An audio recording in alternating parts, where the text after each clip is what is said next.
خیر بسم الله الرحمن الرحیم. دا بل سبق د زموږ سنن په علم النحو کې موږ معرب او مبني ویلي او په هغې کې موږ د اعراب ذکر کړی نو چې د اخر چې کومه د څه بدلیږي را بدلیږي، کله زبر راځي، کله پیش راځي، کله کسره راځي یعنې زیر راځي، نو دقې ته ویلی کېږي اعراب. دا موږ ویلی وو.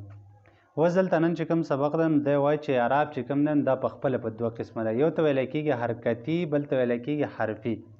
حرکتي د زبر زیر پیش دې ته ویلی کېږي. موږ ته ضمه فتحه کسره وایو، د پیش ته موږ ضمه وایو او د زبر ته موږ فتحه وایو، د زیر ته موږ کسره وایو. دقې ته ویلی کېږي اعراب حرکتي. موږ ویله که حرکات سکنات پشته دی، دغې ته ویلی کېږي اعراب حرکتي. بل اعراب حرفي. اعراب حرفي چې کوم دی نو واو، الف او یا. دا واو چې کوم دی دا د دو ضمو نه جوړېږي، الف چې کوم دی نو دا دو فتحو نه جوړېږي او یا چې کوم دا دو کسرو نه جوړېږي. نو دغه ته ویلی کېږي اعراب بالحرف، یعنې اعراب دی خو په حروفو سره دی. یعنې اعراب په دوه قسمه شو، حرکتي ضمه فتحه او کسره شوه. ضمه مطلب دې ته ویلی کېږي او فتحه چې کوم دا نو هغه دی بره زبر ته ویلی کېږي، کسره چې کوم دی دا لاندې زیر ته ویلی کېږي. نو دقې ته ویلی کېږي اعراب حرکتي. اعراب حرفي چې کوم دی نو هغه واو دی، الف دی او یا ده. لکه د دې اعراب بالحرکت مثال به موږ دا شو چې جا زیدن، نو ګوره دقه یې ضمه پرې راغله، او رأیتو زیدن په دې باندې دا فتحه راغله، او مررتو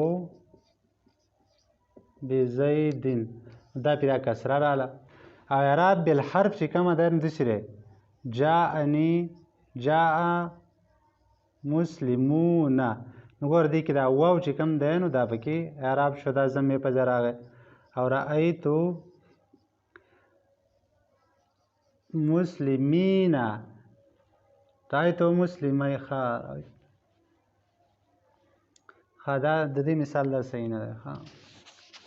د اعراب بالحرف مثال چې کوم دی نو جاء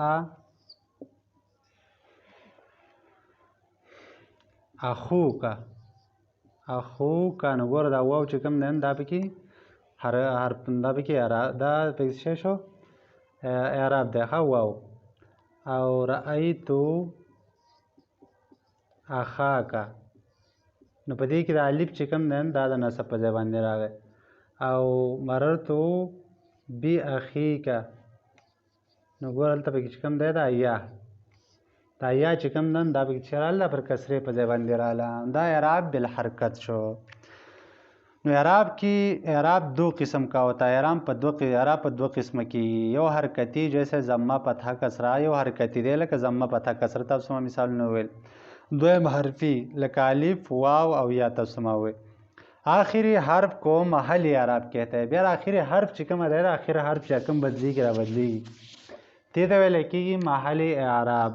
لکه جاء زیدون، دې زیدون کې چې کومه دال دی دال، نو دا محلی اعراب دی، محلی اعراب. ځکه دا زید اعراب دی، محل ویلی کېږي زید ته. اعراب په دې باندې اعراب راځي نو د دال ته په زید کې څه وایي محلی اعراب.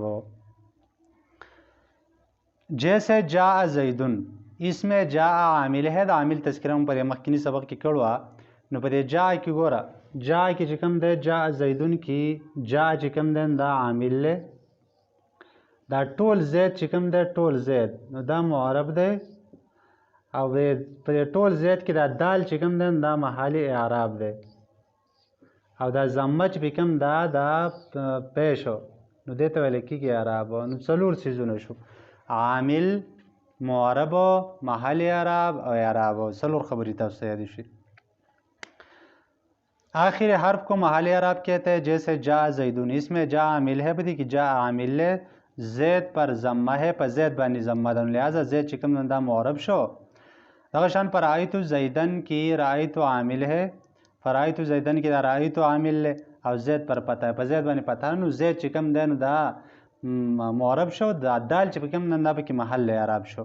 او په مررتو بزیدین کې دا با چې کوم دا حرف جر دا عامل ہے، او دا زید باندې کسره ده نو دا زید معرب شو او دال پکې محل اعراب شو. پس زید معرب ہے اور زید کا آخری حرف یعنی دا کم دال چې د محل اعراب ته ته محل د اعراب وای اور ضمه فتحه کسره اعراب دا ضمه فتحه کسره چې کوم رااله دغه ته اعراب ویل کی دا خو مخکې ویل شوی. واخر دعوانا الحمدلله رب العالمین.